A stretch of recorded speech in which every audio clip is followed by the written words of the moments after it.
బాధితురాలకు రక్షణ కల్పించాలని బాధితురాలతో ఐక్యవేదిక నాయకులు జిల్లా కలెక్టర్ షాన్ మోహన్ ను కలిసి వినతి పత్రం అందించారు. ఈ సందర్భంగా ఐడియా రాష్ట్ర సహాయ కార్యదర్శి సిహెచ్ రమణి, డీబీఎఫ్ జాతీయ నాయకులు చెంగల్రావు మాట్లాడుతూ పోలీసులపై తమకు నమ్మకం లేదని, ఇప్పటికే వారి విషయాన్ని పక్కదారి పట్టించారని, కలెక్టర్ చొరవ తీసుకుని సమస్యను పరిష్కరించాలని కోరారు. కలెక్టర్ను కలిసిన వారిలో ఐద్వా జిల్లా నాయకులు కె నాగజ్యోతి, ఆంధ్ర మాల మహానాడు నాయకులు సిద్ధాంతాల కొండబాబు, జైభీం రావు, పార్టీ నాయకులు ఏనుగుపల్లి కృష్ణమాదిగ, మహావీర సంఘర్షణ సమితి నాయకులు పిల్లి భూలోకం, దళిత గిరిజన జేఏసీ నాయకులు మోకన అన్నవరం తదితరులు పాల్గొన్నారు.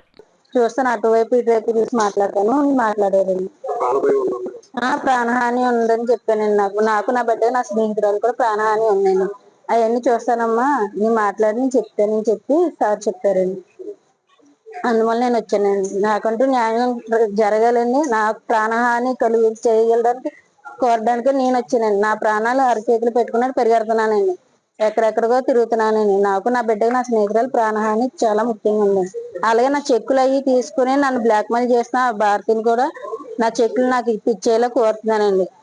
అంతకుమించి నేను ఇంకేం కోరట్లేదు. దానికోసమే నేను తిరుగుతాను. భారతి దగ్గర నాకు చాలా డబ్బులు రావాలండి. ఎంత అంత లెక్కలేదు, చాలా అన్నది చాలా ఉన్నాయండి. ఆ డబ్బులు కూడా నాకంటూ ఏదో ఒకటి సామెత లేవని, మాకంటూ ఏదైనా గవర్నమెంట్ ఏదైనా ఇప్పించేవాళ్ళని మేము కోరుతున్నాము. భారతిగా ఆమెకి ఆ సెక్షన్ వేసి ఆమెకు సహకరించిన వారందరికీ కూడా వేయాలనేది ఒకటి. ఇంకొకటి ఏంటంటే, ఇది పోలీసు వ్యవస్థలో న్యాయం జరిగితేనే నమ్మకం అయితే మాకు లేదు. ఎందుకనంటే ఇప్పటికే చాలా పెద్దాపురం అంతా కూడా పోలీసు డిపార్ట్మెంట్ బాధితురాలకు కాకుండా ఎవరైతే నిందితులు ఉన్నారో వాళ్ళకు సపోర్ట్ గానే ఇప్పటి వరకు వ్యవహరించారు. అందుకని ప్రైవేట్ గా ఒకటి ప్రభుత్వం వేరే డిపార్ట్మెంట్ నుంచి కూడిన ఒక సిట్ ఒకటి ఏర్పాటు చేసి తొలితగతిన ఇది అవ్వాలి. ఇది ఒకటే కాదు, ఇటువంటి వ్యభిచార గృహాలు చాలా ఉన్నాయి జిల్లాలో. ఇవన్నిటి మీద దాడి చేసి సమూలంగా జిల్లాలో ఒక మంచి వాతావరణాన్ని తీసుకురావాలని కూడా మేము కలెక్టర్ గారిని కోరాము. ఆయన చేస్తామని హామీ ఇచ్చారు. ఒకవేళ చెయ్యకపోతే కనుక అన్ని సంఘాలు కలిపి మేము ఉద్యమాన్ని ఉధృతం చేస్తాము.